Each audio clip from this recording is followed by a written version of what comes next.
Bueno, retomamos entonces con la siguiente mesa, que lleva por nombre, por título, Letras Independientes, Mujeres y Autogestión Editorial. Antes de hacer la presentación de esta mesa, queremos informarle que luego del almuerzo, o sea, finalizado esta mesa y el lapso que tenemos para almorzar, desde las 3 a las 4:30 se van a realizar 2 talleres, al cual están, obviamente, cordialmente todos y todas invitados. El primer taller se llama Mujeres, o lleva por título Mujeres como mediadoras culturales en la infancia. Leer y transmitir formas de incentivo a la lectura en la infancia con enfoque de género. Se va a realizar en la sala infantil y tiene un cupo de 20 personas. El segundo taller lleva por título Lecturas de lo erótico y pornográfico. Mediaciones desde una biblioteca pública.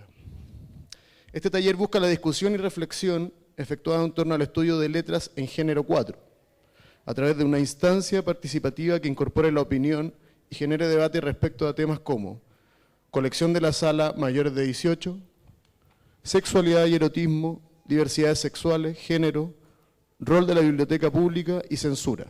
Está orientado a mayores de 18 años y tiene un cupo de 20 personas. Entonces están todos y todas cordialmente invitados desde las 3 de la tarde. Les damos la bienvenida a las contertulias o expositoras, no sé el rol que va a tomar la mesa, de la mesa Letras Independientes, Mujeres y Autogestión Editorial. De acuerdo a las cifras, las mujeres leen igual o más que los hombres. Sin embargo, los porcentajes de publicaciones editoriales reflejan la brecha de género. En este escenario, la autogestión emerge entonces como oportunidad de autonomía y visibilización del potencial creativo femenino. En torno a esos temas va a girar la discusión y la conversación de esta mesa. Nuestra moderadora de esta mesa va a ser Valentina Soto, bibliotecóloga y funcionaria de la Biblioteca de Santiago. Van a participar de esta mesa Kika Valdés, de la editorial Meninas Cartoneras, Emma de Ramón, por la librería Nosotras, Erika Montesinos, de la revista Rompiendo el Silencio. Erika, perdón, quería buscarte dónde estaba. Y en representación de la revista Al Sur de Todo va a estar Manuela Cisterna, Natalia Correa e Inger Flem. Entonces damos el inicio y la bienvenida a los expositores. Hola, buenas tardes. Les damos la bienvenida a esta mesa que se llama Letras Independientes, Autogestión Editorial. Para comenzar esta mesa de exposición vamos a iniciar con Erika Montesinos. Erika es periodista y directora de la revista Rompiendo el Silencio, publicación de cultura lesbiana creada el año 2002 en Chile. Si bien originalmente se trataba de una revista digital, con el pasar de los años logró ser impresa y vendida en las calles de su país de origen, Chile, convirtiéndose así en la primera revista para lesbianas de contenido feminista, con artículos periodísticos y profesionales. Esta publicación ya lleva 11 años en el mundo editorial y su enfoque ha sido el activismo comunicacional, facilitando la visibilidad política de lesbianas y bisexuales. Cuenta con una larga red de lectoras no solo de Chile, sino de toda Latinoamérica. Les recuerdo que va a pasar Jorge entregando los papelitos para que puedan hacer las preguntas y al final de la jornada vamos a dar la respuesta con la expositora. Adelante, Erika. Bueno, gracias por la invitación. Parece que diciembre está como cargado de cosas porque tengo otra también la próxima semana, un minuto de fama. Bueno, como contaba acá Valentina, tenemos esta revista, bueno, primero aclarar que solamente Rompiendo el Silencio actualmente está en internet, está en su versión digital, y que la revista impresa circuló desde entre los años 2008 y 2010, ¿ya? Duró 3 años en realidad, 9 ediciones. Y bueno, lo que puedo contar de mi experiencia, traje acá, en realidad traje las 9 ediciones para mostrarlas, ¿no? Para mostrar algunas de ellas, pero antes de hacer eso yo también quería contar más o menos mi experiencia y las dificultades. Bueno, fue una gran y linda oportunidad que hasta el día de hoy extraño mucho, porque bueno, desde mi profesión periodista creo que el sueño de todo y de toda periodista es tener su propio medio de comunicación, ¿ya? ¿Verdad? Tenemos tantos medios, ¿cierto?, vinculados al empresariado, ¿cierto?, que tener un medio propio a veces se hace realmente una utopía. Entonces, bueno, tuve ese privilegio, digamos, de pensar este proyecto. Y yo empecé del año 2002 creando el dominio rompiendoelsilencio.cl, motivada obviamente al asumir mi orientación sexual. Ya me había asumido hace años, pero había participado mucho en organizaciones y me daba cuenta que el mundo, ¿cierto?, de las mujeres en el mundo homosexual, gay y trans, realmente estaba muy invisibilizado. Todavía hoy en día vemos que es así, quizás menos medida, digamos, por las más jóvenes, ¿no?, que ha cambiado mucho ese entorno. Pero en esa época que les estoy hablando, a fines de los 90, principios del 2000, realmente había una invisibilidad grande, mucho cuestionamiento a las organizaciones gay por no, ¿cierto?, permitir o no dar espacio, ¿cierto?, que las voces lésbicas pudiesen también expresarse. Yo conocía muchos proyectos, se estaban haciendo muchas cosas desde las lésbicas, pero no eran conocidas, no eran difundidas. En ese tiempo recién Internet estaba como agarrando fuerza, digamos. Era el tiempo de la web 1.0, como se le llamaba. Todavía, obviamente, para las más jóvenes, todavía no existía Twitter ni Facebook. Entonces, lógicamente que se hacía mucho más difícil dar a conocer ciertas iniciativas que vinieran, ¿cierto?, del mundo de las mujeres lésbicas. Y estaban organizadas, y habían varias organizaciones, y siempre estaba la típica pregunta, ¿dónde están? Bueno, todavía, ¿no? Todavía nos preguntan dónde están, así como los desaparecidos, ¿sí? ¿Dónde están? Entonces, bueno, ahí fue cuando desde mi profesión quise aportar a ese ámbito y dado que se estaba dando esta oportunidad de la apertura de Internet, crear una especie de diario electrónico. No fue fácil porque lógicamente yo tenía mi trabajo, mi profesión, ¿cierto?, estaba totalmente en algo totalmente diferente, pero sin embargo esto no lo puedo negar que me apasionó en realidad.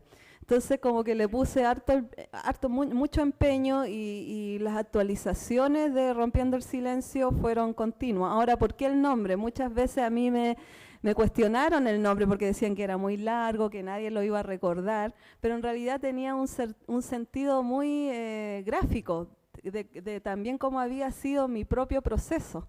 Entonces era como que yo invitaba a todas las chicas, las invitaba a que juntas rompiéramos, no este nombre que me copió la Andrea Molina, Mujer Rompe el Silencio, sino que un poco digamos, utilizando este verbo, rompiendo, es decir, vamos juntas en este proceso, vamos rompiendo este silencio en que nosotras mismas nos hemos confinado también, pero que también muchas veces dentro de esta sociedad patriarcal y machista también nos hemos confinado a vivir nuestra sexualidad de manera tan discreta, digamos. Entonces el nombre es como una invitación, vamos juntas en este crecimiento.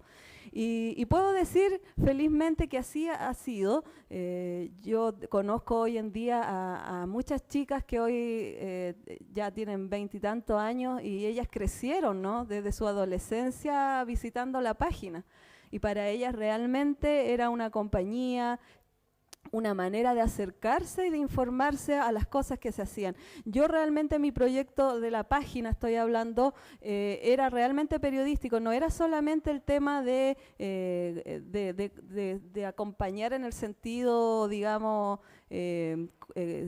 cuál es tu, digamos, por ejemplo, cómo le dices a tus padres o cómo asumirte, cosas así que realmente eran tics muy importantes, sino que lo mío era más que nada información. Digamos, en el sentido, por ejemplo, tal organización está realizando tal cosa, hacer una entrevista, por ejemplo, a alguna activista lésbica que no se conoce, que estaba desde hace muchos años a lo mejor haciendo cosas y nadie sabía quién era. Contar la historia del movimiento lésbico, que sí tiene una historia en este país. Ya estamos hablando de una historia del año 84, con la primera organización lésbica en Chile que se llamó Ayuquelén. Entonces todo eso, mostrarlo y visibilizarlo. Entonces realmente fue una tarea ardua. Rompiendo el Silencio fue poco a poco ganando su prestigio, siendo muy leída, no solamente por las mujeres lesbianas a quienes les interesaba, sino que por todo el mundo en realidad, porque esa era nuestra idea también. Y llegó el momento entonces que se presentó la oportunidad de postular a proyectos internacionales, ¿no? De organizaciones de mujeres que facilitan, ¿cierto? Como un concurso, ¿cierto? La posibilidad de que uno postule a proyectos. Y ahí yo este sueño lo tenía desde que nació la página online, de poder llevar a Rompiendo el Silencio al papel. Y que fuera la primera revista, ¿no? De temática lésbica que pudiera ser distribuida a lo largo de Chile. Y así fue como el año 2007 yo postulé a los primeros proyectos, ciertos, internacionales, y fueron resultando. Yo realmente estaba sorprendida porque fueron resultando uno a uno, entonces fuimos juntando un buen financiamiento para poder sobrevivir, digamos, por mientras, y hacer un buen producto. Y fue así como el año 2008, en junio del 2008, lanzamos nuestro primer número, la voy a mostrar acá, que era algo bien sencillo, que realmente en diseño fue algo bien sencillo porque éramos primerizas. Yo nunca había trabajado en medios de comunicación, pero nunca había editado uno, así que este fue el primer número. Ya nosotros le pusimos en esa oportunidad, partió llamándose RS Magazine, es decir, Rompiendo el Silencio Magazine, y bueno, ahí hicimos como una portada más o menos fotográfica con actrices y claro, ahí le pusimos, por ejemplo, moda, es decir, porque en ese momento, en ese tiempo estaba muy el cuestionamiento de que si el lesbianismo era una moda entre las más jóvenes. Entonces nosotros nos cuestionábamos un poco eso con este reportaje. Ya como ustedes ven, era una edición bien sencilla. De hecho, el primer número lo distribuimos en bien pocos lugares, digamos, no estaba en todo Chile, sino que tuvimos que elegir ciertas librerías, pero sí fue bien mediático en ese momento. Yo creo que muchos de ustedes no se acuerdan porque hoy en día las noticias pasan tan rápido y hay tanta información que en realidad no creo que se acuerden, pero sí fuimos entrevistadas, muy entrevistadas, pero de hecho tuvo más repercusión fuera de Chile. El hecho de que hubiese por primera vez una revista para mujeres lesbianas, yo salí entrevistada en el diario El País de España, o sea, eso fue realmente, por ahí tengo guardada la entrevista, diarios, ¿cómo se llama?, del Washington Post también me entrevistaron, de la BBC, realmente fue mucho, como dicen en Herrero de, ¿cómo es? Casa de Herrero, claro, exactamente fue así, porque realmente afuera fue mucho la réplica y acá algunos canales, algunas radios, pero no fue tanto, digamos, quizás porque lógicamente habían otras contingencias.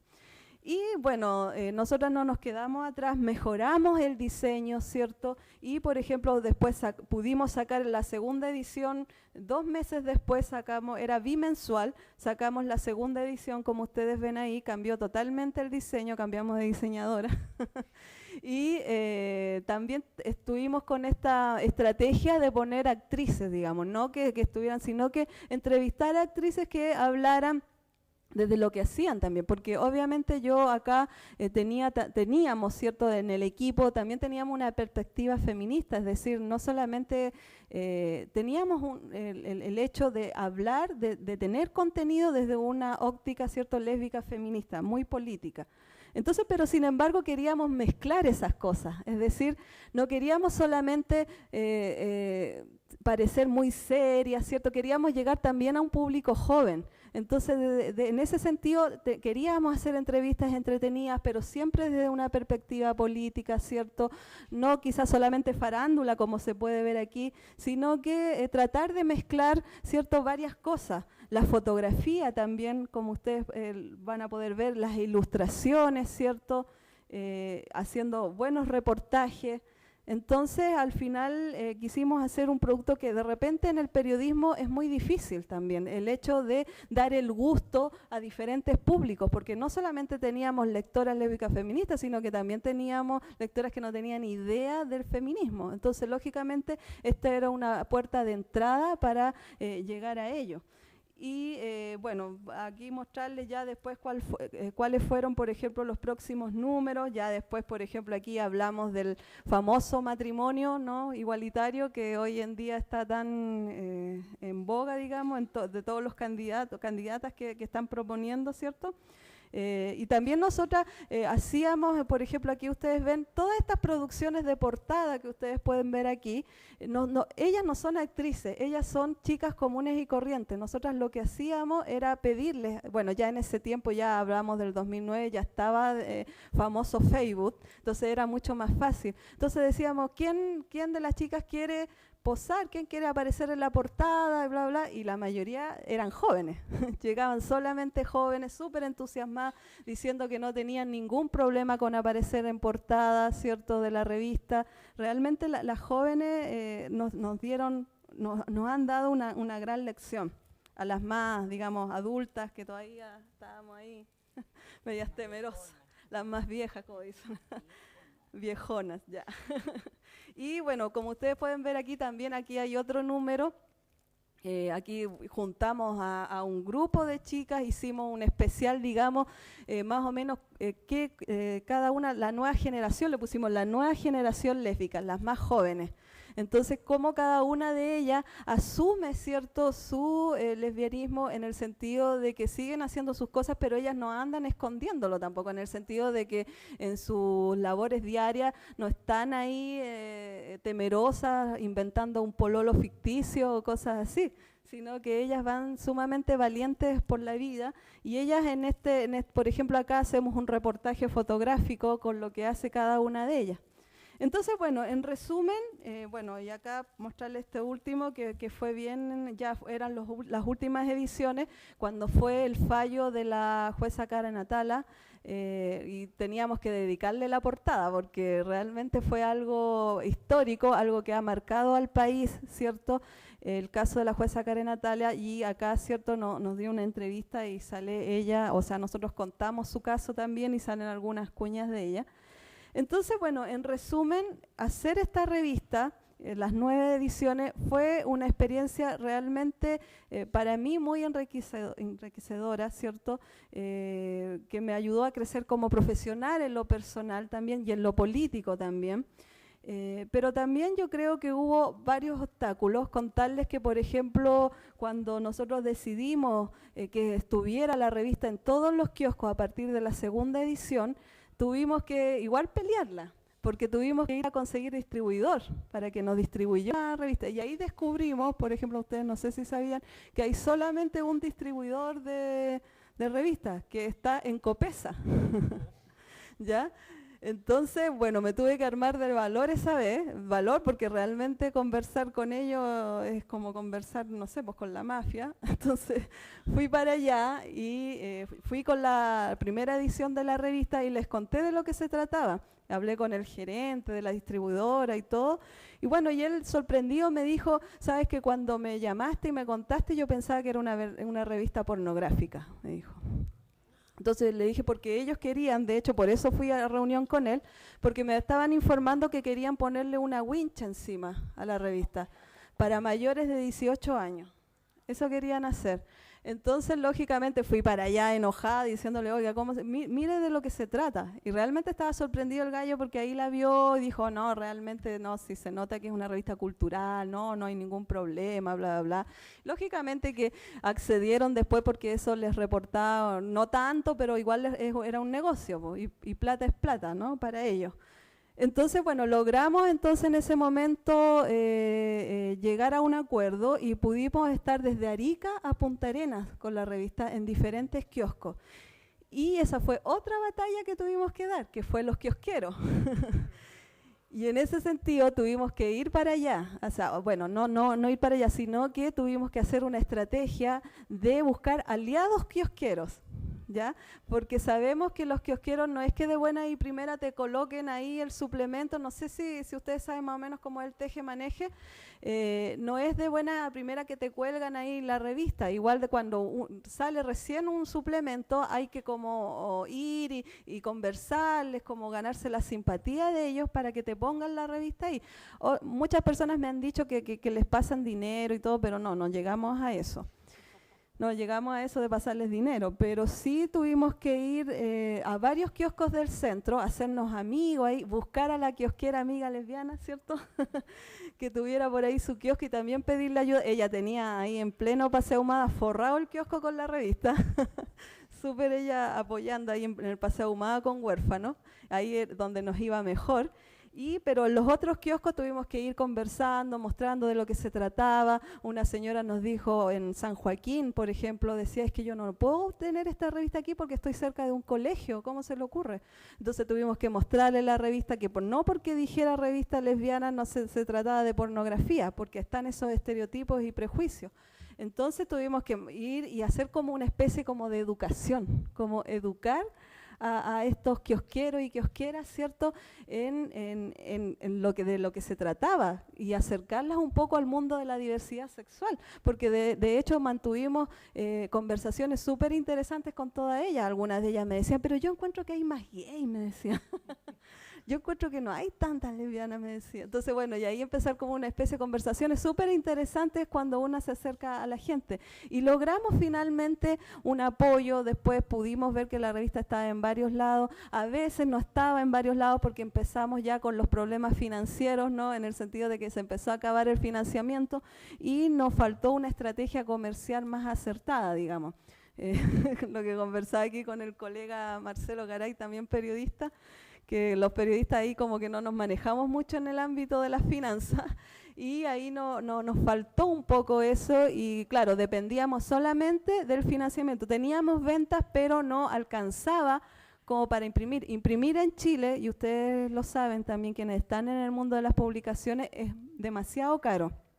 Y nosotras igual teníamos un producto con papel cuché, entonces lógicamente que era costoso. Y bueno, como fue acabándose el financiamiento, empezamos a tirar menor tiraje. Entonces la revista se empezó a ver menos en los kioscos, digamos.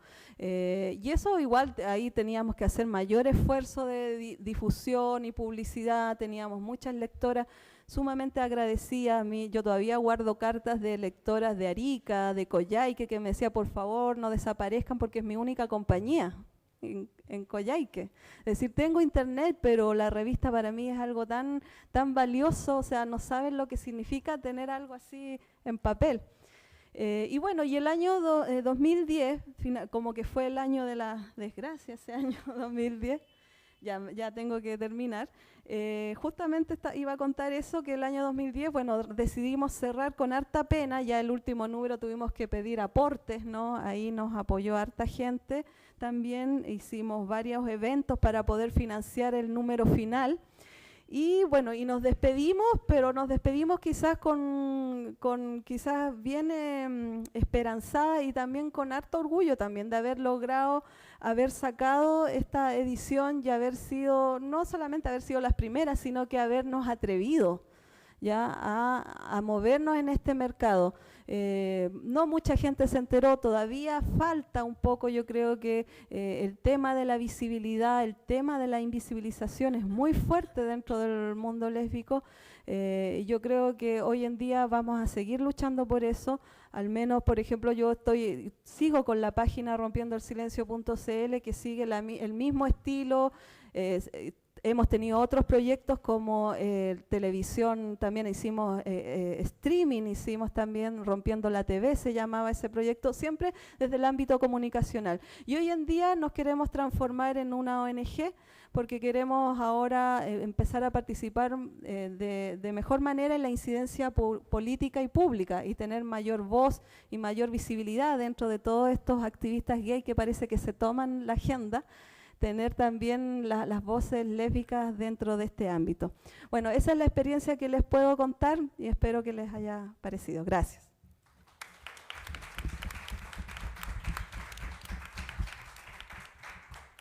Muchas gracias, Erika. Al final vamos a tener un par de preguntitas. Ahora vamos a seguir con nuestra siguiente expositora, que es Emma de Ramón. Emma es licenciada en Teoría e Historia del Arte de la Universidad de Chile, es licenciada en Estética de la PUC y doctora en Historia de la misma universidad.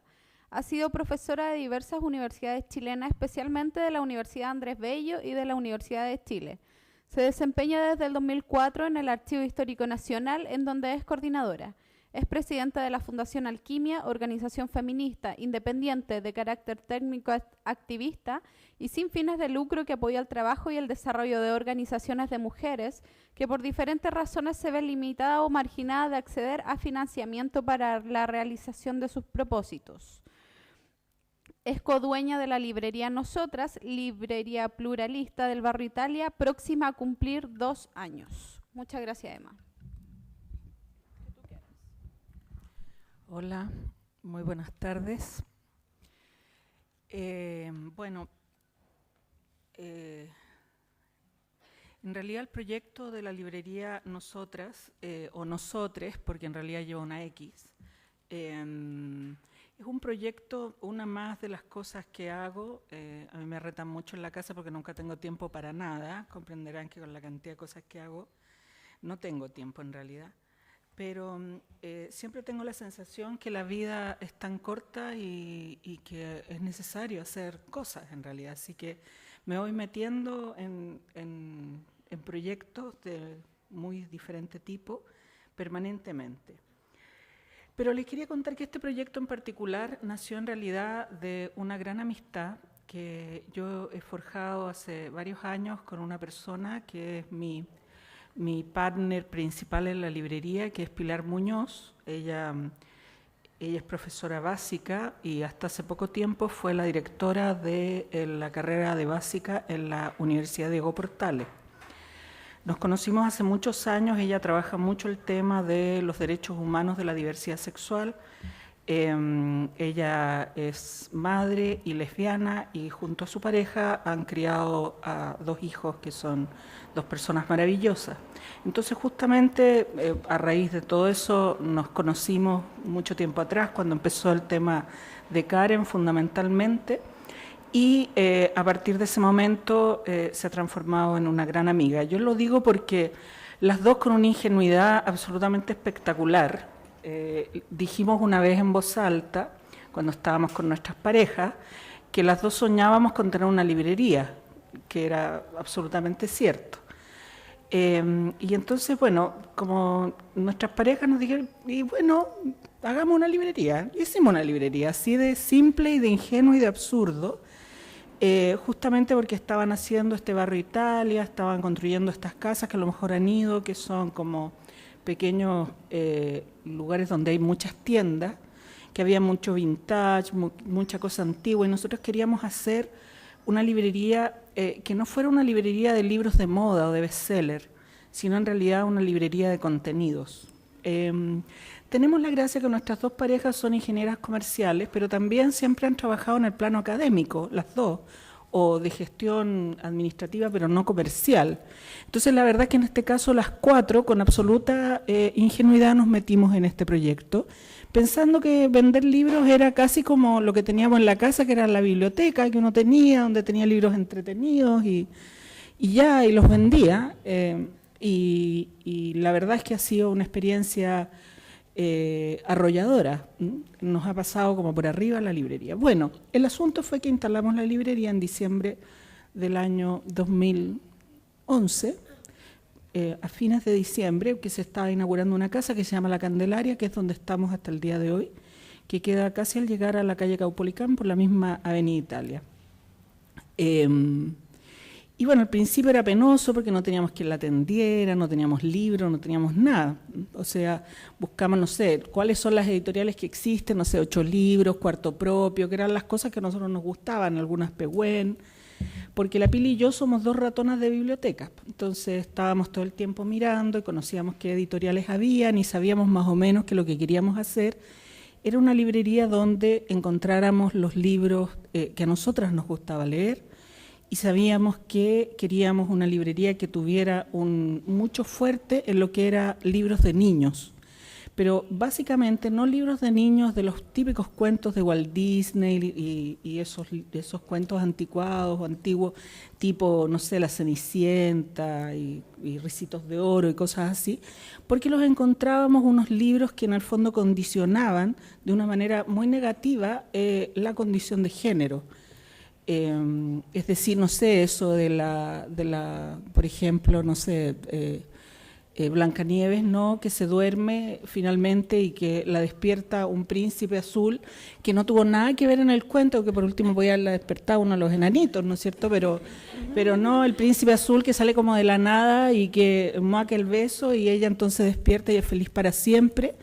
Y en el fondo mostraban una mujer o una niña, o ese tipo de cuentos, digamos, muestran niñas absolutamente desamparadas que si no es por la ayuda de otros, fundamentalmente masculinos, padre, marido, novio, algo así, no tienen nada, digamos, o sea, se pierden, se mueren, algo así. Y al mismo tiempo esta figura de la bruja, ¿no?, tan maligna, porque era finalmente como ahí cargado todas las características perversas de las mujeres, o lo que se considera características perversas de las mujeres. Se supone que los hombres no son egoístas, ni son vanidosos, ni una de esas cosas, ¿no es cierto? Entonces, pero las mujeres sí, entonces era una forma de condicionar a las niñas y a los niños también, por otro lado, con cuentos en que sé yo, no sé, como Robin Hood o cosas así, que también les ponían una carga de género fuerte. Entonces, viendo nosotras que existían tantos otros libros que poder regalarle a un niño, que además tampoco se les regalaba, o no había un lugar donde hubiera realmente comprensión por cuáles son las edades de los niños y qué se necesita en cada edad, que pueden entender, a qué pueden acceder, y con temáticas fuertemente inclusivas, tanto en materia de orientación sexual como también en materia de otras marginaciones que existen en nuestra vida, como por ejemplo hoy en día, que es muy fuerte el tema de los emigrantes, era un tema, de qué manera lográbamos, por ejemplo, incluir literatura de niños originada en el Perú, por ejemplo, de tal manera que se pudiera hacer el Perú no este enemigo perpetuo de la Guerra del Pacífico, sino en realidad lo que nosotras conocíamos de Perú y de Lima, hay que decir que la pareja de Pilar es peruana, lo que nosotras conocíamos que era en realidad un país hermoso donde hay una cantidad de leyendas indígenas preciosas, donde su arte y su forma de hacer libros realmente es muy linda, muy distinta a la que tenemos nosotros. Y que por lo tanto también había que incluirla. Y luego con el tema de la llegada de Carolina Cortés, que fue una persona que nos estuvo ayudando en la librería un buen tiempo, nos abrimos a otros lugares latinoamericanos como Colombia, que era su lugar de origen, y otros, donde también habían producción de libros de niños. El tema entonces, por ejemplo, ese y otros temas que son muy mal tratados por la literatura en general, la literatura de niños, que son el tema de las discapacidades o capacidades diferentes, ¿no? La verdad es que aprovechamos también nuestros propios viajes académicos para ir a los lugares a buscar libros, literatura que pudiera ser inclusiva en ese sentido, y lo que encontramos fue realmente penoso. Yo me acuerdo perfecto en que tuve que ir a España y uno, entonces buscando ahí en la Casa del Libro, en librerías gigantes, digamos, para ver qué editoriales tenían libros de inclusión de la discapacidad, y me encontré con uno que yo decía, pero realmente esto es aberrante, que era un niño que se había caído de un árbol cuando chico, y entonces desde ese momento en adelante andaba arrastrando una olla. Que me dio tanta risa el pobre cabro chico y el dibujo, cabro chico con la olla. Entonces la olla se le quedaba atrapada en todas partes. Por ejemplo, pasaba entre medio de dos árboles, ahí se quedaba la olla, o se caía a los hoyos del camino, ¿no es cierto?, entre las piedras se quedaba atrapada. Entonces, finalmente, los niños, los demás se reían de él porque andaba con esta olla y sonaba y qué sé yo. El asunto es que una viejita, por supuesto, amorosa, dulce, una abuelita, le había tejido una bolsita para que él se la pusiera y metiera dentro de la olla. O sea, se fijan, es volver el tema a que la culpa, o más que la culpa, ¿no es cierto?, la responsabilidad de la discapacidad es del propio discapacitado, no de nosotros, que no los incluimos como tiene que ser. O sea, que en el fondo la discapacidad de otro lo que hace es, en el fondo, enriquecer mis propias capacidades, por eso justamente que les decimos capacidades diferentes. Entonces, por ejemplo, ese tema no tenemos simplemente porque no hemos encontrado, tal vez de pronto en otros lugares, a lo mejor en Francia, en Inglaterra, y podamos en algún minuto, que es nuestro proyecto, iniciar una editorial con libros de niños que puedan también incluir estos temas, ¿no es cierto?, de una manera más razonable, de una manera que realmente eduque y no una forma que en el fondo mantenga las diferencias con los que no son iguales a la norma.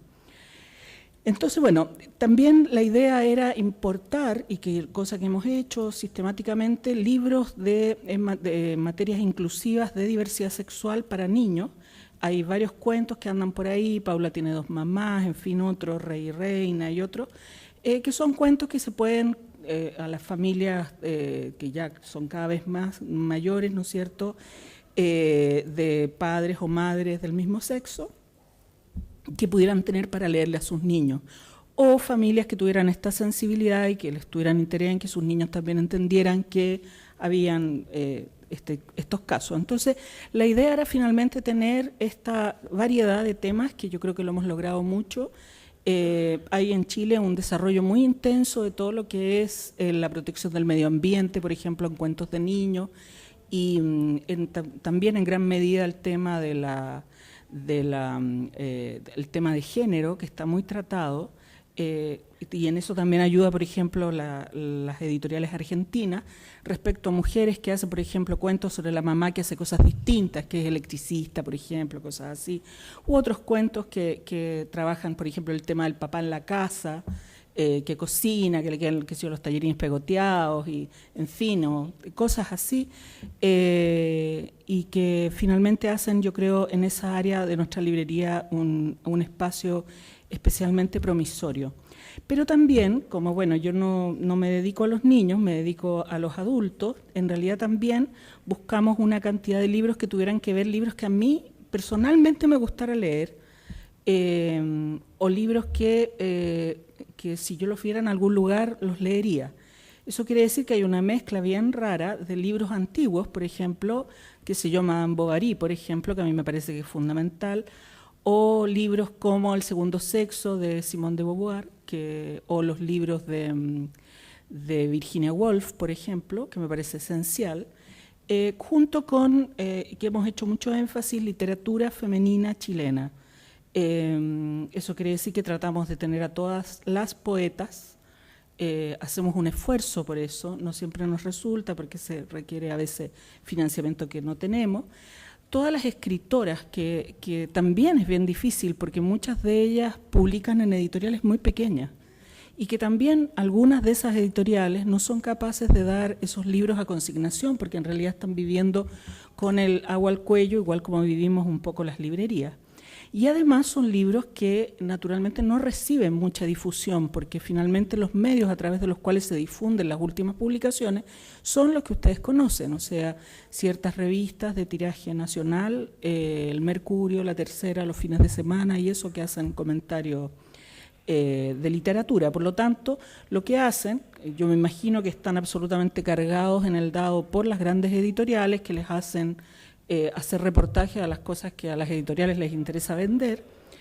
Entonces, claro, mucho Marcela Serrano, pero poca Nona Fernández, por ejemplo, si me logran entender, o mucha Isabel Allende y menos Marcela Serrano, y así, y aquí está, no sé, Carmen Mantilla también, que no ha logrado conseguir que una editorial la edite así y la ponga en el Mercurio en primera página, donde probablemente, en Arte y Latas, donde probablemente terminaría vendiendo sus poemas, pero como no es así, en el fondo nosotros lo que podemos recurrir es hacer eventos donde podamos difundir la obra de algunos de estos o estas escritoras.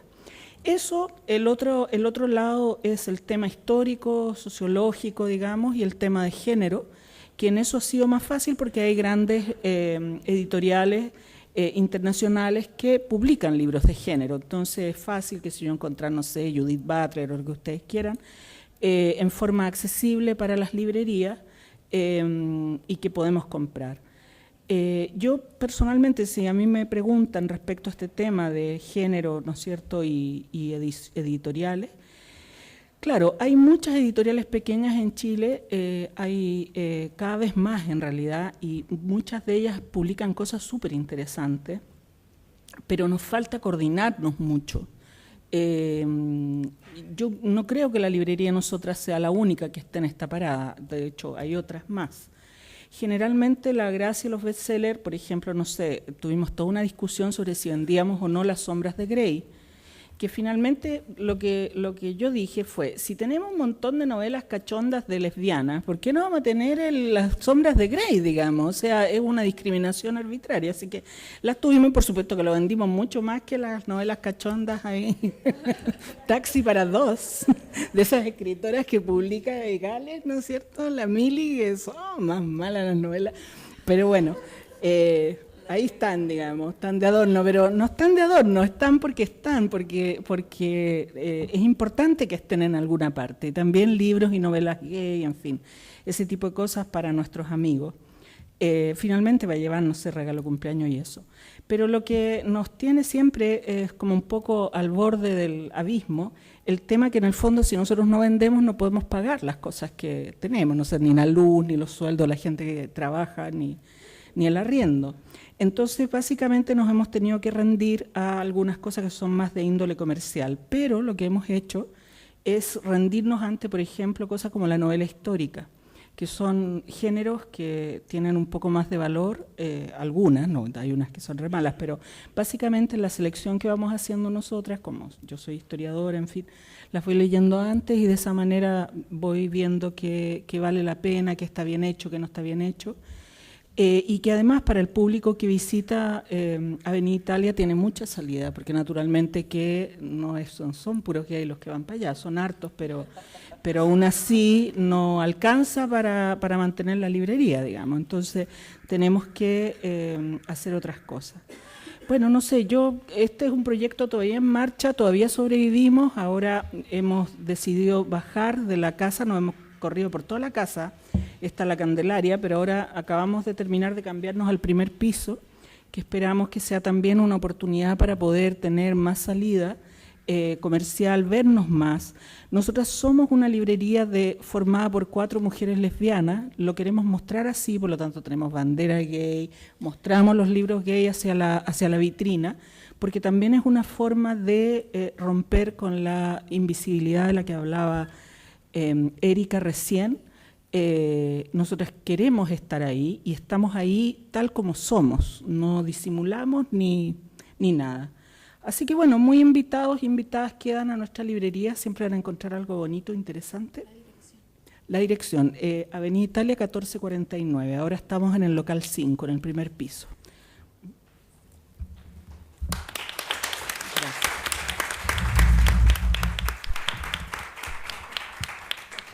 Muchísimas gracias, Emma, por tu información y quedamos todos invitados e invitadas a visitar la librería. Nuestra siguiente invitada es Kika Valdés, nació en Santiago en 1975. Ella es periodista y comunicadora audiovisual. Vivió en Madrid, donde asumió diversas responsabilidades profesionales en publicidad, realización de cortometrajes y televisión. Se ha desempeñado como realizadora del informativo NC1 Noticias de Cultura Iberoamericana que emite TVE. Es editora y distribuidora de Meninas Cartoneras y ha formado parte de su consejo editorial, así como se ha encargado de la difusión y las relaciones públicas de la editorial. Actualmente es encargada de la editorial en Chile, donde publica y distribuye diversos textos. Entre las publicaciones destacadas de la editorial se encuentra El discurso de Salvador Allende, un texto de Santiago Roncagliolo, de Ramón Díaz Heterovich, Paula y la Vaca, que estuvo en la mesa anterior, y de Francisco Ortega. Gracias, Kika. Gracias. Agradecer la invitación y también felicitar aquí a Emma porque yo soy muy fan de tu librería. Compro regalos, estamos con las meninas ahí y siempre nos han tratado muy bien y me encanta porque además ese barrio tiene mucha tontería y tiene poco contenido. Y ustedes yo creo que le dan mucho contenido y mucho sentido a lo que debe tener un barrio que se forma comercial o qué sé yo, porque de verdad que lo otro que tiene librería son libros para dejar arriba de la mesa. Yo creo que la gente lo pone como otro adorno. Pero en verdad que es muy bueno el contenido y el contenido de género y lo que tú dices de niños. A mí me encanta todo el material infantil que tienen sobre familias biparentales, que es algo que aquí se trata muy poco. Y eso, así que no, felicitarlo nomás, porque yo soy muy fan. Y ahora voy a mi parte de la invitación. Yo soy una de las representantes de la editorial Meninas Cartoneras. Yo no sé si saben lo que son las editoriales cartoneras. Si ya saben, no lo explico. Bueno, las editoriales cartoneras son un movimiento social, político, editorial que nació hace 10 años, el año 2003, en Argentina, con Eloísa Cartonera a cargo de Washington Cucurto, su editor y gestor. Nace en crisis con el Corralito. Esta gente iba a sacar una editorial y se vieron con que llegó el Corralito, se quedaron sin las plata, no sé qué, y dijeron, bueno, lo hacemos igual, con esta pachorra argentina, qué sé yo, se quedaron adelante, y ellos vivían en un barrio de La Boca, donde hay mucha gente que recogía cartón y que realmente se vieron multiplicados la gente que estaba recogiendo cartón, porque estaban todos sin trabajo, sin dinero, una situación bien dramática.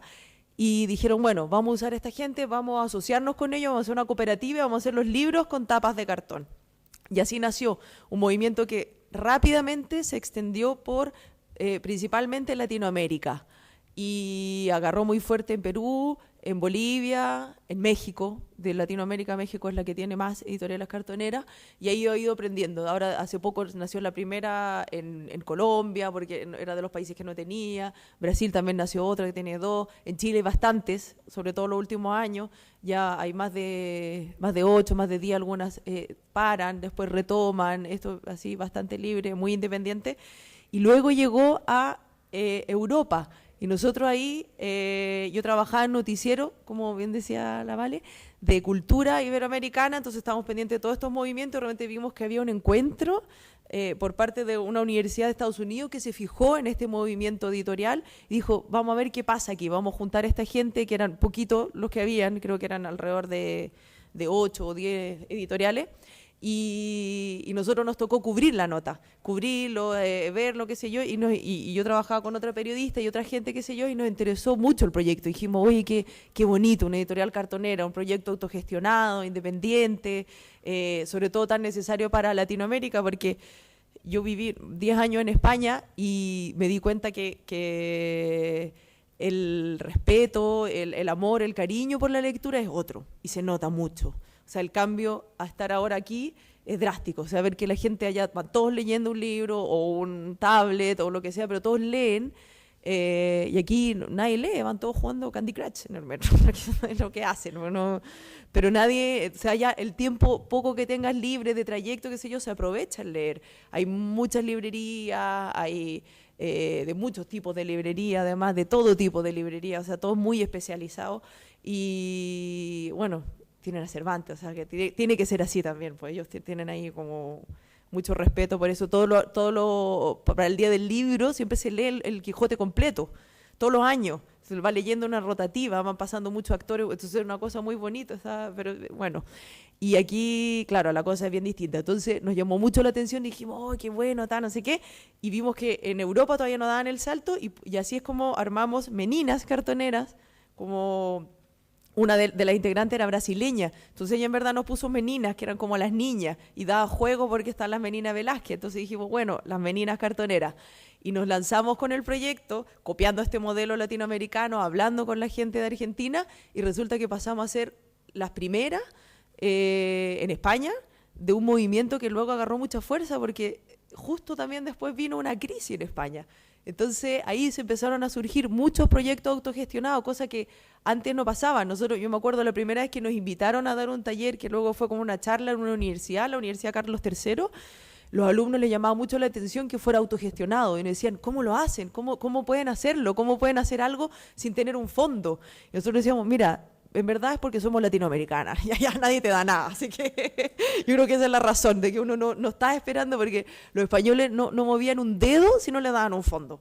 Y ahora cambió, ahora no, ahora se tienen que mover, hacen de todo. Ahora yo creo que es un país mucho más entretenido a nivel de gestión, a nivel de movimientos de cultura, porque es un país más audaz, más ya no están como sentados los laureles, entonces están así como mucho más motivados, tienen que salir a la calle, se quedaron sin trabajo, tienen que hacer algo, ocupar su tiempo. Entonces también digamos que las crisis que nosotros estamos siempre acostumbrados, pues siempre estamos en crisis, nunca tenemos nada, no tenemos nada, como que nadie te va a dar nada. Entonces yo creo que ayudó. Y ahí empezamos así de a poquito a sacar la editorial y buscamos ahí entre los conocidos, entre los amigos, y partimos con mujeres también. Partimos con Violeta Medina y con Rita Siriaca. Violeta Medina es una poeta chilena, lesbiana, que vive hace muchos años en España, más de 20, y que tiene un bagaje así con la literatura muy amplio. Entonces ella también además colabora con nosotras en el comité editorial. Y el otro libro que sacamos era una dramaturgia infantil muy bonito que se llama La niña que no era invisible, que hablaba sobre la migración, sobre una niña que va viajando, qué sé yo. Ese libro hasta el día de hoy a nosotros nos gusta muchísimo y era la obra de la brasileña Rita Siriaca. Y empezamos a tener éxito, fuimos a las librerías, empezamos a hacer como talleres y la verdad es que la recepción en España es muy buena, muy noble, son muy abiertos, tienen yo creo que este cariño tan grande por la literatura y existen muchos tipos de formatos. Hay un día, cuando hacen el Día del Libro, hay en paralelo el Día de los Libros Mutantes, que son todos como los independientes. Y es súper entretenido también, porque ahí hay fanzines, cómics, fotocopias, y también están los cartoneros. Entonces ahí como que todos participamos, son muy acogedores con los proyectos nuevos, independientes, con todo lo que tenga que ver con lectura. Yo creo que es mucho más fluido. Yo encuentro que aquí cuesta de repente un poco más. Cuesta llegar, cuesta que, no sé, yo voy a feria y la gente lo mira y es como, pero de cartón. Así. ¿Dónde lo sacaste? A la calle, peor. Es como, entonces yo creo que allá no, allá la gente dice, oh, qué bonito, increíble, lo hiciste tú con tus manos, como que ven mucho más el trabajo artesanal. Aquí todavía nos cuesta, hay muchas editoriales cartoneras, cuesta como reforzar que el que sea de cartón también tiene un sentido político, no estético, no es solamente porque queramos usar el cartón o qué sé yo, sino que hay todo un contenido atrás, o sea, tiene que ver con hacerlo con el costo mínimo posible. Nuestros libros son con el cartón, nosotros los recogemos y van encuadernados a mano, van cosidos y pegado, con cola, con pegamento, o sea, es un trabajo que también tiene que ver no solo con la literatura, sino que también con la artesanía. Y eso a nosotros también nos gusta mucho, porque era como volver a un espacio que se había perdido, o que nosotras sentíamos que lo habíamos perdido, de estar todo el día con el computador, mandando con las comunicaciones. Yo trabajaba en la tele, que era terrible, porque era muy estresante. Entonces, pues le dimos ahí. Partimos, como les contaba, en Madrid hace ya casi 5 años Y la verdad es que nos fue súper bien. Nos pasó como a ti, que de repente era como una bola de nieve porque un medio, el país, nos sacó en un reportaje así como, oh, qué curioso, miren estos libros de cartón, esta chica no sé qué. Y de repente, guau, habían el noticiero, la tele, no sé qué, nos sacaron un montón de revistas, también en la BBC. O sea, y era como... Un amigo me acuerdo, nos llamó y nos dijo, oye, tengan cuidado porque esto se les va a salir de las manos. Así, y nosotros, ¿pero qué? Si no tenemos un taller en la casa, hacemos esto. Pero fue súper bueno porque ahí nos empezaron a pedir muchas cosas, empezamos a dar talleres, nos dimos una crecida grande, lo cual también significó, por ejemplo, muchas dejar de el trabajo que te da el sueldo, reducirlo o a media jornada, transarlo y para poder jugársela, porque era un momento importante decir, mira, esto partió, ya llevamos casi un año, está grande, ¿qué hacemos? O lo seguimos haciendo así como algo part-time o de verdad le damos la crecida. Y decidimos dedicarnos, así que 2 de nosotras nos dedicamos tiempo completo por un año a todo lo que tenía que ver la gestión, el trabajo editorial, armar como muy bien las bases de lo que iba a ser nuestra editorial, porque también tiene que tener, no solo es como que sea ya de cartón y que es social, no sé qué, sino que también es muy importante que el contenido sea muy bueno, es muy importante trabajar con los autores que nosotras queríamos, nosotros siempre lo hemos buscado, entonces estar pendiente, yendo a foros, o sea, hay una gestión que es bien grande. Y así empezamos a hacer talleres muy vinculados también a lo social, que fue súper bonito. Trabajamos mucho con mujeres en riesgo social, la mayoría eran mujeres árabes, y con ellas hacíamos talleres de literatura que después nos teníamos que dejar ahí, no los podíamos publicar porque ellas no podían ni siquiera dar a conocer su nombre, estaban de verdad en una situación de riesgo que era con una violencia muy grande, pero eran muy bonitos, o sea, son unos talleres que ellas siempre estaban, oh, yo no voy a poder escribir, no voy a poder cortar, no voy a poder hacer una tapa, y luego hacían unas cosas maravillosas, cosían los libros, o sea, de verdad que también es bonito tener un proyecto que es literatura, pero también es mucho más, o sea, integra muchas otras cosas. Y bueno, yo me vine acá ahora hace 2 años y me traje mi parte del proyecto. Allá se quedaron 4 de las meninas fundadoras, yo me vine para acá y otra de las meninas se fue a México. Entonces nosotros igual somos como una transnacional independiente. Estamos ya en 3 países, en 2 continentes y dentro de todo son buenos logros. Yo le quería contar que, bueno, de esto no vivimos. Lamentablemente no logramos vivir de esto porque es muy difícil. Los libros son baratos, lleva mucho tiempo hacerlo. Necesitamos un trabajo de harta gente. Cuidamos mucho también que los libros estén muy bien presentados, que no sean así como al lote, no me vaya a pegar esto, sino que mantenemos una estética también porque no nos gusta, nos formamos como por ahí. Pero también hay muchas recompensas que nos llegan, invitaciones muy bonitas. Yo ahora hace poco estuve en Chillán en un encuentro de editoriales cartoneras, nos invitan a otro centro, nos invitan aquí a la biblioteca, que estuvimos en mayo también con una exposición de los libros y ahora estamos acá con una charla también, ahora esto, o sea, son cosas que de verdad son bonitas. Nosotros el año pasado, 2012, el Instituto Cervantes nos eligió como representantes de ellos para dar talleres en muchas ciudades del mundo. Entonces, eso es increíble. Nosotros estuvimos en 14 ciudades, en 8 países, entre ellos China, Marruecos, Brasil, Italia, Portugal, Rumanía. Entonces, igual son cosas que uno dice, chuta, qué increíble. O sea, con esto que es un proyecto muy independiente, una autogestión, llevamos literatura, además enseñamos a hacer como tus propios libros, porque eran todos para niños. El lema del Instituto Cervantes el año pasado era literatura y ecología, entonces por eso nos eligieron a nosotras.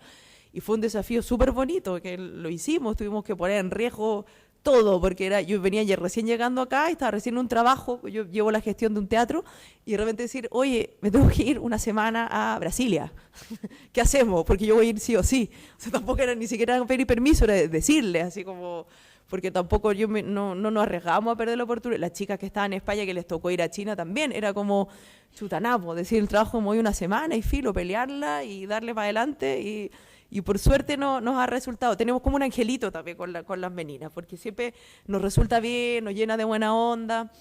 Y para contarle un poquito cómo hacemos el trabajo, nosotros nos juntamos, tenemos una cadena de amigos también, y bueno, somos todas mujeres. La mayoría de las editoriales cartoneras, eso no lo había contado en el mundo, tienen nombre de mujer, porque la primera que nació de unos chicos hombres, están enamorados de una niña que se llama Eloísa, entonces por eso le pusieron Eloísa Cartonera. Pero de ahí lo bonito es que la mayoría, la gran mayoría, el 98% de las editoriales cartoneras en el mundo, que ya hay más de 85, llevan nombre de mujer. Entonces también es muy bonito darle una continuidad y un homenaje a esta como alma mater que fue la primera, que es Eloísa.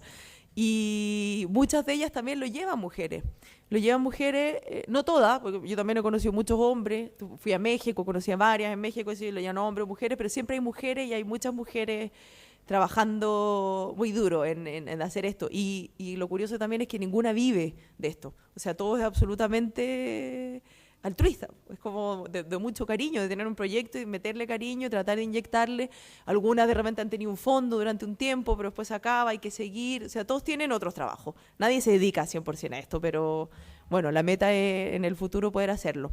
Nosotros eso, trabajamos en el taller, que es mi casa, en Madrid también era mi casa, se quedó con la casa otra amiga. Nos juntamos, cortamos las tapas, otras van cosiendo, qué sé yo, y bueno, y el trabajo editorial es, nosotros nos juntamos con los autores, los buscamos, nos dan una propuesta y nosotros tenemos un comité que revisa toda la parte editorial, hacemos correcciones, hablamos mucho con los autores, que finalmente terminamos siendo muy amigas. Nosotros somos muy amigas de nuestros autores. Tampoco tenemos tanto, tenemos alrededor de 10, 12, pero nos hemos hecho muy amigos de gente de Uruguay, de Argentina, de Colombia, de España, de Chile. Entonces es bonito porque tenemos todo este intercambio de poder mover libros de distintas nacionalidades por distintas partes del mundo y en lugares, algunos mucho más importantes. Nosotros en España, como estamos muy bien establecidos, nuestra red de distribución es más importante también. O sea, estamos en librerías como Reina Sofía, que es una librería preciosa, muy importante, y llegamos ahí, porque llegamos y dijimos, oye, sé que yo tengo estos libros, ¿los puedo poner aquí? Y nos dijeron que sí. Y era como, wow, qué buena. Así como pensamos que iba a ser súper difícil, que no iba a decir que no sé qué, y nada, al tiro que sí. Y así, y ahí estamos en muchas librerías, alrededor de 14 en Madrid, y también sacamos otras en Sevilla, en Santander y en Barcelona. Aquí en Santiago ha sido un poco más difícil, porque aquí piden las librerías suelen pedir el 30% del librero, cosa que nosotros, por ejemplo, la librería nosotros no nos pide eso, porque nosotros decíamos, chuta, si damos el 30%, vale 5 lucas, nos vamos a quedar con nada, o sea, no.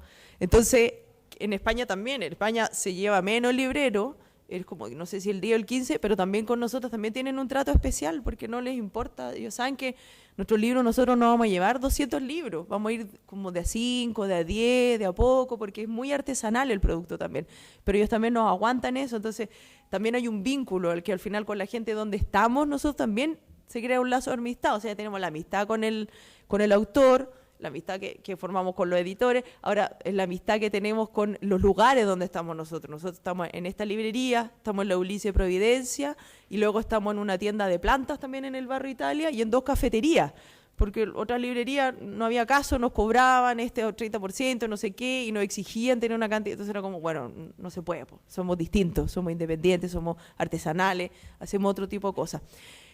Pero ahí se van generando estos vínculos de amistad que son bien bonitos y bien gratificantes finalmente. Eso para no seguir dando la lata.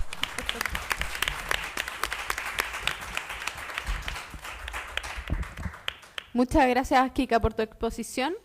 Vamos a pasar ahora con unas chicas de la revista Al Sur de Todo. Vienen 3 chicas ahora, Manuela Cisterna, que es antropóloga social de la Universidad de Chile. Está también Natalia Correa, sentada acá, socióloga de la Universidad Diego Portales, y está Inger Flem, que nos acompaña desde el público, que es licenciada en Filosofía de la Universidad de Chile. Las 3 son estudiantes de magíster en estudios de género y cultura. Son colaboradoras de la revista Al Sur de Todo, publicación electrónica especializada en temas de género, iniciativa de los y las estudiantes del Magíster de Género y Cultura. Tiene como objetivo contribuir en la difusión y circulación del conocimiento científico de ciencias sociales y humanidades sobre temas de género desde una mirada chilena y latinoamericana, con los objetivos de construir una perspectiva multidisciplinaria. Muchas gracias, chicas, por venir. Bueno, para empezar, yo creo que somos las más guaguas de esta mesa, más que nada porque recién asumimos la la gestión, la edición de la revista hace un par de meses y ninguna de nosotras, el comité tiene 6 integrantes, somos todas estudiantes del mismo magíster, Convención en Ciencias Sociales de la Universidad de Chile. Y en realidad la iniciativa, o sea, la creación de la revista no es nuestra, parte, si me puedes mostrar la otra... bueno, esa es la portada. Parte más o menos en el 2008, es una iniciativa de los estudiantes del magíster de esa época, que querían hacer una revista estudiantil, ¿sí? Querían dar una plataforma para la publicación de artículos desde los estudiantes. Como les dije, es el 2008, crean una página web. Primero tenían un blogspot que se usaba mucho en esa época. Todavía está, si alguien lo busca, todavía existe. No duró mucho. Después tuvieron el .cl y esa gestión fue patrocinada por la Dirección de Posgrado de la Facultad de Ciencias Sociales. Se les dio financiamiento, el apoyo también del Centro de Estudios de Género que llevaba el magíster. Y con eso pudieron lanzar la revista y hacer las primeras convocatorias, que entre el 2008 y el 2009 creo que hicieron como 3 convocatorias para publicación de artículos. Estaba bien enfocado a la publicación de artículos de estudiantes, ¿sí? O sea, darle la plataforma a personas que estaban recién empezando para que publicaran y difundieran sus trabajos. También tenía el respaldo del Departamento de Antropología. Ahora, yo no puedo contar muy bien esa historia porque no estaba en el comité, no estaba ni estudiando. Hay personas aquí en el público que eran del comité que nos invitaron acá a participar de esta mesa. Pero les puedo contar que durante el 2010, paralelo a lo que fue que ellas seguían desarrollando la gestión de la revista online, hubo un cambio de los comités, creo que hubo dos cambios de comité de personas que entraban y salían, pero paralelo a eso, la institucionalidad de la Facultad de Ciencias Sociales y el Departamento de Antropología respecto a revistas estudiantiles fue cambiando. Y yo no sé si ellas supieron o se dieron cuenta de esto porque la revista fue bastante independiente. El Centro de Estudios de Género también respaldó de que la revista siempre fuera gestionada y editada e impulsada por los estudiantes, ¿sí? Que los académicos no tuvieran mucha mano, ni la universidad misma tuviera mucha mano en la revista. Pero el problema fue cuando nosotros asumimos el 2013, que en realidad no fue un poco la iniciativa de saber que existía la revista, saber que estaba ahí en alguna parte en la web, que estaban ahí en alguna parte el comité, porque todas se fueron del magíster, obviamente egresaron y cada una hizo su vida, y que queríamos un poco empoderarnos de la revista, y así localizamos al comité antiguo, les pedimos amablemente que nos dieran en adopción su guagua, a lo cual accedieron, porque ya querían deshacerse del cacho. Pero creo que nos vieron en nosotras que teníamos muchas ganas de realizar esto sin realmente, como decía, sin saber en qué nos estábamos metiendo. Y ahí fue ahora el 2013 que tenemos un nuevo comité, que tenemos otras líneas también de desarrollo de la revista, que quisimos hacer un cambio casi en 180 grados en términos de diseño, en cómo íbamos a ver la difusión, que vimos lo difícil que es recibir patrocinio de universidad, en específico la Universidad de Chile en nuestro caso, porque queríamos mantener el proyecto independiente, ¿sí? O sea, que fuera de estudiantes. Pero por estos cambios institucionales del departamento era necesario que se siguiera un protocolo, que hubieran académicos responsables, que la página web incluso que estuviera en un sitio determinado, así que afortunadamente este año el Centro de Estudios de Géneros, que es el que lleva el magíster y que nos apoyó, finalmente se sacó plata de su mismo fondo para que pudiéramos hacer no solamente la nueva página web, sino que también un evento de relanzamiento. Nos dijo y nos apoyó en decir, ¿saben qué? Váyanse, háganse las locas, no hagan todos los temas, los trámites necesarios específicos de la universidad, y simplemente láncenlo y van a ver que cuando tengan éxito, les van a abrir las puertas y no les van a poner ninguna traba. Y fue así, pues.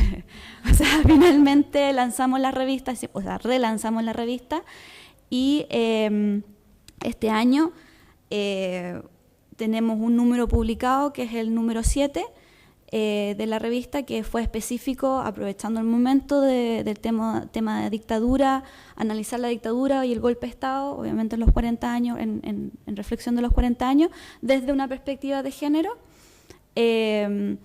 Lanzamos ese número y después abrimos convocatoria y cerramos convocatoria hace como una semana para el número 8, que tuvimos una gran convocatoria. Ahora, si nos puede mostrar la otra. Natalia acá les va a contar un poco sobre los cambios que hicimos a la revista este año. Bueno, hola a todos. Les voy a hablar un poco de las secciones que tenemos en la revista y cuáles se han mantenido a lo largo de los años y cuáles nosotros también hemos modificado un poco y hemos incluido también. Bueno, de partida el primer ejercicio que hicimos fue reactivar las redes sociales, que consideramos que era necesario para nosotros también poder difundir la convocatoria y actividades que estuvieran en relación a género. Reactivamos el Facebook, que necesitaba así modernizarse, así que lo hemos trabajado bastante. También creamos en la página web enlaces para compartir artículos que estuvieran en la revista, quien quisiera, en Twitter, Facebook y otras, Google también, Google Más, sí, y otras redes sociales. También, bueno, la sección cultural se mantiene hasta el día de hoy y en ella quisimos también incorporar todos aquellos artículos que no fueran solamente de género o que no estuvieran tan ligados al género. Ampliamos en ese aspecto lo que era la cultura e incluimos artículos que tuvieran que ver con vetas artísticas, fotografía, literatura, etc. Bueno, creamos también la sección internacional para todos aquellos artículos que llegaran desde fuera, principalmente Latinoamérica, Europa, etc. Bueno, la sección también de entrevista. Esta también se mantiene, en donde entrevistamos a gente que está vinculada a lo que es género, activistas, académicos, etc. Y en ello lo que incluimos, y estamos muy contentas de ello, ha sido entrevistas en video, lo que ha hecho que también sea más lúdico y entretenido para nosotras, también como participantes en la revista. Otro ha sido eventos, que también lo creamos, en donde difundimos coloquios, eventos como este, por ejemplo. También difundimos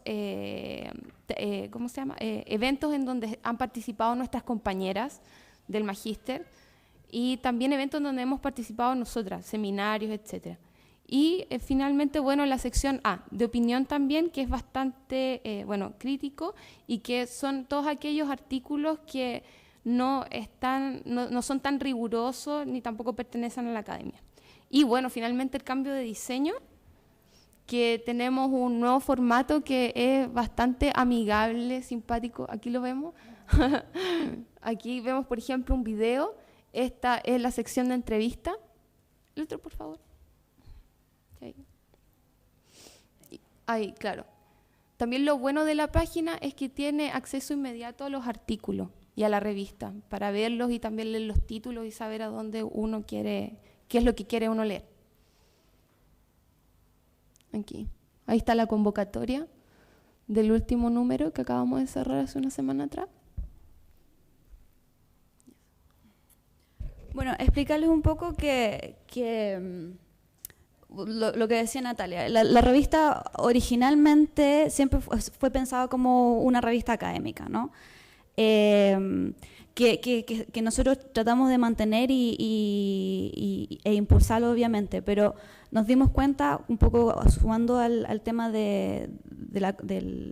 sea, lo que decía Natalia, que agregamos una sección que era de opinión, porque nos dimos cuenta que de repente la academia es demasiado rígida y demasiado institucional, hay que cumplir muchas cosas, y eso hace que personas que justamente no llegan a la academia, no llegan a los estudios superiores, etcétera, o no se desarrollan en ciencias sociales, entonces no pueden tener plataforma en estas revistas académicas. Por lo tanto, si creamos secciones que son de opinión, que son mucho más flexibles, le damos cabida justamente a las personas que trabajan desde lo social o desde lo político y no desde la academia, ¿sí? Me gustaría mencionar, por ejemplo, el caso de, ¿a qué voy? Que también nosotros queremos incluir en nuestra revista personas que con su biografía